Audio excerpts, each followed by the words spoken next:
Welcome back. I'm Executive Coach Phyllis Reagan.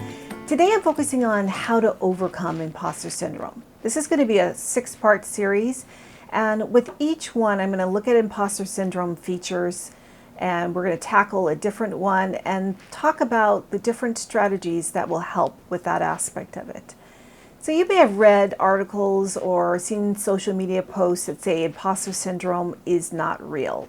But I challenge that. I would say majority of my clients come to me with some features of imposter syndrome, and you too probably have experienced it and know that it's real. So let's start from there.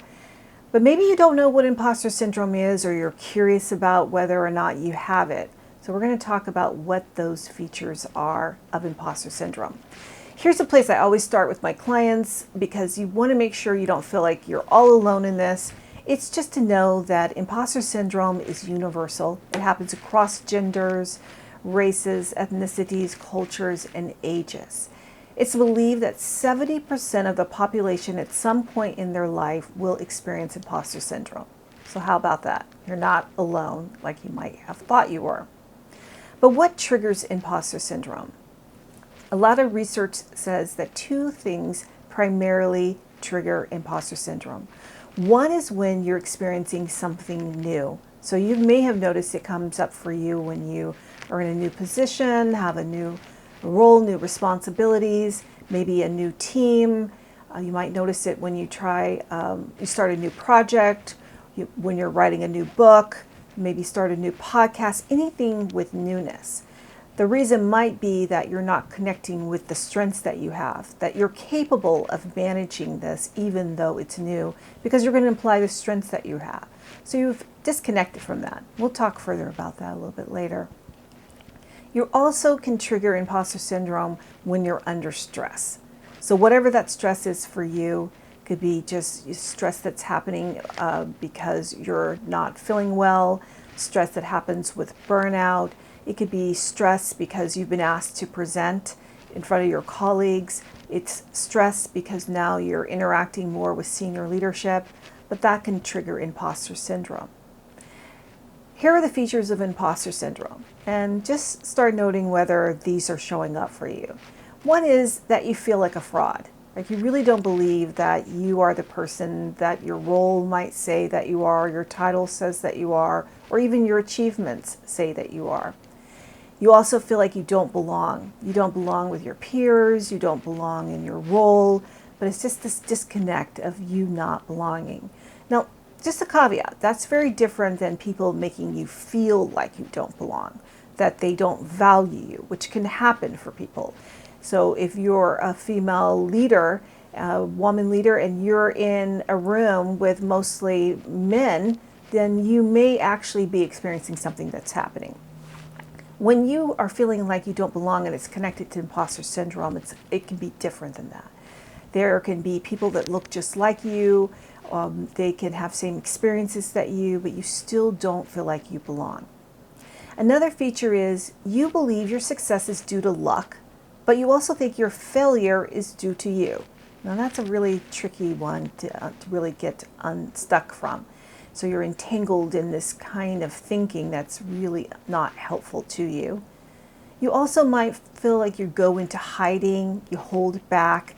You don't speak up when you should or when you can really create value. You're just not out in front. You might be getting feedback from others, like your manager, that you're not leading the way a leader should. You're really not out there in front.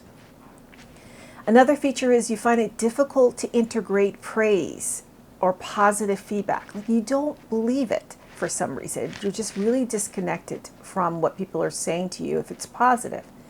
And you focus primarily on your weaknesses and not on your strengths. So for a lot of my clients, this is a challenge. They can list a very long list of all the things that they're weak at, that they're challenged with. But if I ask them to list out their strengths, it's a heavy lift for them. They have to pause and really think about it. So that might be you as well. And you might easily forget or can't point out your achievements, your competencies, your value. Again, that's that disconnection of who you are and what you bring to the table. You also may not believe you're worthy, you're not worthy. You don't really deserve the job, the role, the responsibilities. You also might believe you're not smart enough or not capable enough. And no one would ever believe that about you because of where you are right now in your career, the career trajectory that you're having. But deep down inside, there's some underlying belief that you have that you're not good enough. And you may compare yourself to others, always coming up on the short end of the stick. So you're never going to be as good, as smart, as capable as they are. All right, that's a lot, right, to deal with, but you're not alone. I love to tell people that just take a look around you and start reading articles about celebrities or well-known figures, and you're going to hear stories of imposter syndrome. Most of these people are at the very top of their field, and it's hard to believe it, but they have imposter syndrome and they still struggle with it. So I'm going to give you some names: Jennifer Lopez, Serena Williams, Tom Hanks, Vice President Kamala Harris, Jodie Foster, and Meryl Streep have all told stories of managing imposter syndrome. So there you see, you're not alone. Those are people really at the top of their field and still have to manage imposter syndrome. So just to remember that 70% of the population at some point will have some episode of imposter syndrome. Even for myself, I noticed that my imposter syndrome comes up around newness. So at the top of the video, I said that it can happen around newness or stress.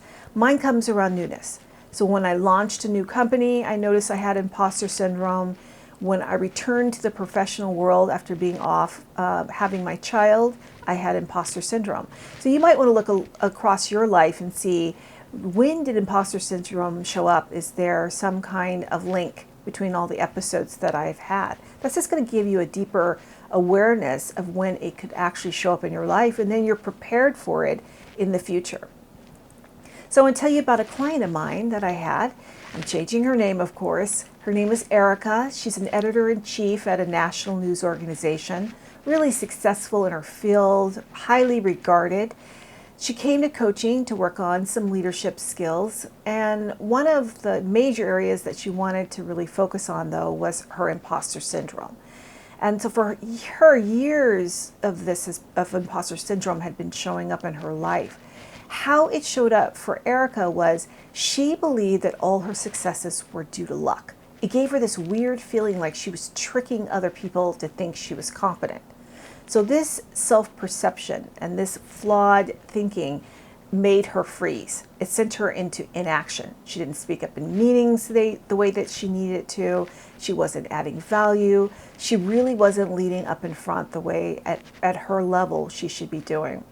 So she also noticed something happening to her. She was stuck in mind reading, and that's a thinking trap. So for her, and maybe you, mind reading is occurring when you are spending time thinking you know what others are thinking about you or what you're saying, or you're trying to guess what they're thinking about you. So all this energy you put toward that, and it just makes you shrink. You feel small. You don't want to speak up. You feel like you're being judged.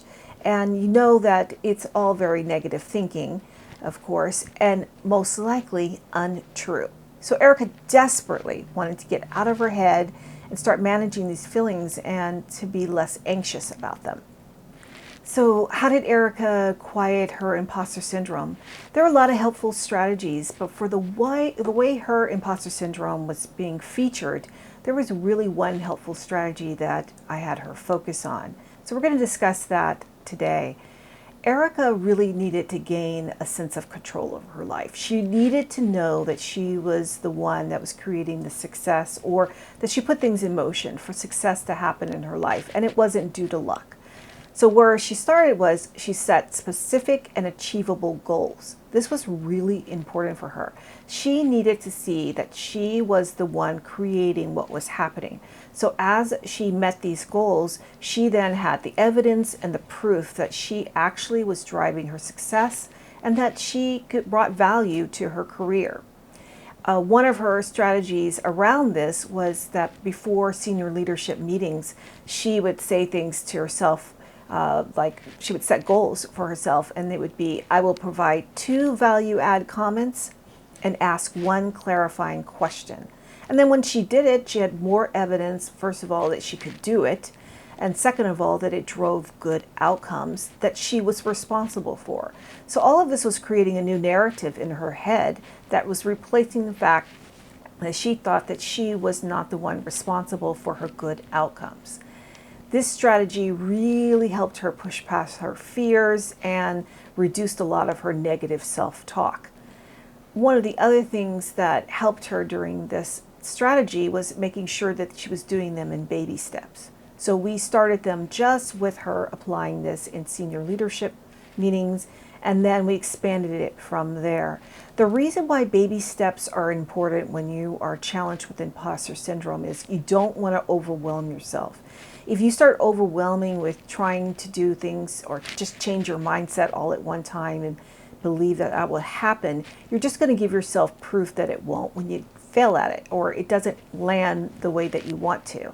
So you start with baby steps and you show yourself that you can be successful of those steps, and then you start to rewrite this narrative that you had ongoing for so long.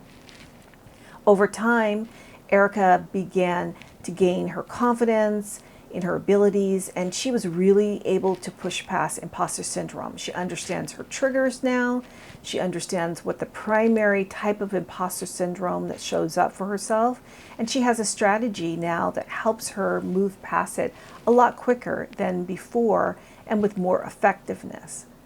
All right, stay tuned for more videos. I'll be sharing more techniques that are going to help you to get rid of your imposter syndrome, to reduce it, and hopefully to say goodbye to imposter syndrome.